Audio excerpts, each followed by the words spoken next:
আসসালামু আলাইকুম everyone, welcome back to my channel. তো বন্ধুরা, সবাই কেমন আছেন? আশা করি ভালো আছেন। তো যে যেখান থেকে ভিডিওটা দেখতেছেন সবাইকে ধন্যবাদ জানাচ্ছি।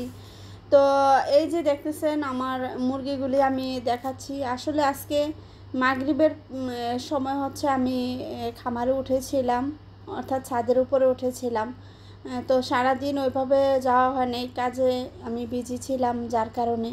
তো ভাবলাম সন্ধ্যা টাইমে ওদেরকে, যেহেতু লাইট আছে কোনো সমস্যা নেই, তারপর হচ্ছে ভাতের মাড় নিয়ে গিয়ে মেখে তারপর হচ্ছে ওদের খাবার দাবার দিয়ে দিলাম। তো খাবার দাবার দেওয়ার পরে হচ্ছে এদিক দিয়ে চলে আসলাম কবুতরের বাসাতে আর কি। কবুতরের বাসার মধ্যে দেখি ওরা কি অবস্থা। তো ওরা ভালোভাবেই আলহামদুলিল্লাহ বসে আছে। তো বিশেষ করে বেশি ভালো লেগেছে এই যে কবুতরের বাচ্চা দুটো, মাশাল্লাহ, মানে মা তার সন্তানদেরকে নিয়ে কত সুন্দরভাবে বসে আছে বন্ধুরা, আপনারা দেখেন। তো আসলে মায়ের ভালোবাসার সাথে কোনো কিছুই তুলনা করা যায় না, এটা সবাই জানে। আর দেখেন, এক কথাই অসাধারণ লাগতেছিল। তো আমি যখন ক্যামেরা করতেছি, আমি হচ্ছে ওদের কাছে যখন ক্যামেরাটা নিয়ে যাচ্ছি, তখন হচ্ছে কবুতরটা আমাকে, মানে ওর ডানা দিয়ে হচ্ছে মার দেওয়ার চেষ্টা করতেছে। দেখেন, আমি যখন ক্যামেরাটা সামনে নিচ্ছিলাম, আর কবুতরের বাচ্চাগুলি একটু উঠে উঠে বসতেছিল, মানে ওরা কি ভয় পাচ্ছিল না কি তা জানি না। তো যাই হোক, ওদেরকে আর ডিস্টার্ব করতেছি না। তো নিচে খোপে যে কবুতরটা আছে দেখেন, এই যে এই পণ্ডিতটা, মানে ও এমন বড় ইয়ে, দেখেন, পুরুষ কবুতরটা ডিমে তা দিচ্ছে, আর মানে উঠে বসে আছে। যখনই আসি, মানে ওনাকে দেখি না কখনো তা দিতে, মহিলা কবুতরটা। এই যে দেখেন কিভাবে গাল ফুলাচ্ছে, মানে মেজাজ ওর এত গরম হয়ে গেছে যে আমি ওর কবুতরটা, মানে আমি যখন ভিডিও করতেছি, মোবাইলটা যখন সামনে নিচ্ছি, ওর মেজাজ অনেক বেশি চড়া। দেখেন ও গাল ফুলাইতেছে কীভাবে। ও আর এই যে ও অনেক শান্ত, এই পুরুষ কবুতরটা দেখেন খুব সুন্দর করে ও যখনই আসি, মাশাল্লাহ, আলহামদুলিল্লাহ ডিম দিয়েছে। মানে ও আর তা দিচ্ছে ও। তো তারপরে নিচে যেই কবুতরটা আছে, ওরা তো মানে এখনও ডিম পাড়ার সময় হয় নাই, সম্ভবত আরও 1-2 মাস বা 1-1.5 মাস পরে ওরা ডিম পাড়তে পারে। আর হচ্ছে নিচে যে পিচ্ছিগুলি আছে, মানে ওরা সমবয়সী, তো ওরা এভাবে আছে। তো কিছুদিন আগে আপনারা দেখেছেন ছোট্ট একটা কবুতরের বাচ্চা, যেটা আমি হচ্ছে শর্ট ভিডিও দিয়েছিলাম, মানে আমার হাতে কামড় মারতেছিল বা দেখতে খুবই সুন্দর লাগতেছিল। তো যাই হোক, ওদেরকে মানে ওকে এখানে ওদের সাথে এনে দিয়েছি। তো যেহেতু ও একা, তো তিনটাকে এখন একসাথে রেখেছি। পরবর্তীতে হচ্ছে আমি অন্য পাশে নিয়ে যাব আর কি। তো আমি আরও অনেক কাজ আছে, কবুতর যেহেতু বেড়ে গিয়েছে, তো ইনশাল্লাহ ওদের ঘরটা আরও বাড়াতে হবে।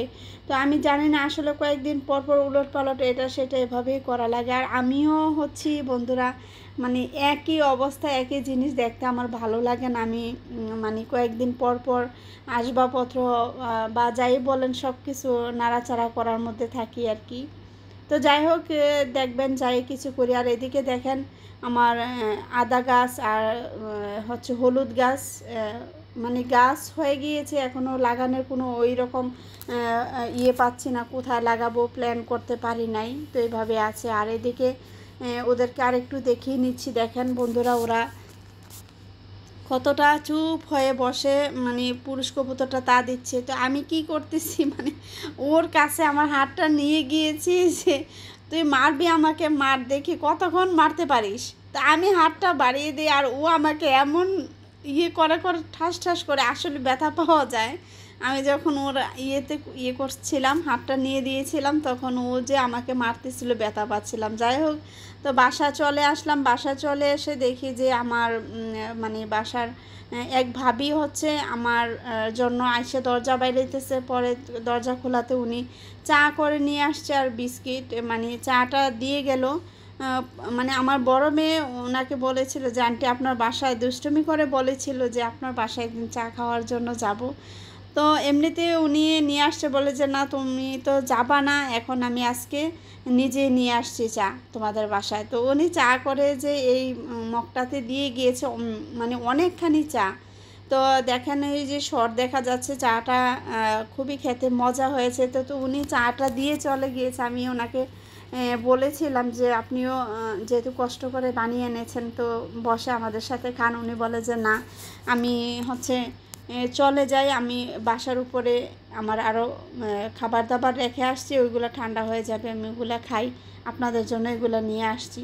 তো যাই হোক, চাটা দিয়ে গিয়েছে, আলহামদুলিল্লাহ দেখে ভালোই লাগতেছিল। দেখেন অনেকখানি দুধের স্বর দিয়েছে চার মধ্যে, আর চাটা খেতেও বেশ ভালোই মজা হয়েছে। দেখেন খুব সুন্দর লোভনীয়। আর মানে রেস্টুরেন্টে যেভাবে চায়ের মধ্যে স্বরটা থাকে এভাবে স্বরটা দিয়েছে ভাবি। দেখেন অনেকখানি স্বর ছিল চায়ের মধ্যে। আলহামদুলিল্লাহ চাটা খেতেও ভালোই হয়েছে, বিস্কিটও দিয়ে গিয়েছে। তো বন্ধুরা, আজকে এতটুকু। আপনাদের ভিডিওটা কেমন লাগলো অবশ্যই আপনারা কমেন্টের মাধ্যমে আমাকে জানাবেন, এবং যদি ভালো লেগে থাকে অবশ্যই আমার চ্যানেলটাকে সাবস্ক্রাইব করে আমার পাশে থাকবেন আশা করি। আর কমেন্টের মাধ্যমে জানাবেন কারা কোথায় থেকে দেখতেছেন। তো আর বেশি বাড়ালাম না। তো আপনাদের কাছে কেমন লাগলো বা কেমন দেখতেছে চাটা বা ফুল ভিডিও অবশ্যই কমেন্টের মাধ্যমে আমাকে জানাবেন। আমি খুবই খুশি হই যখন আপনারা কমেন্ট করে আমাকে জানান। তো এই আর কি। তো আপনারা ভালো থাকেন সবাই, যে যেখান থেকে আসেন, সবাই আমার জন্য দোয়া করবেন। তো এখানেই বিদায় নিলাম, আর কথা বাড়ালাম না। আল্লাহ হাফেজ, আসসালামু আলাইকুম।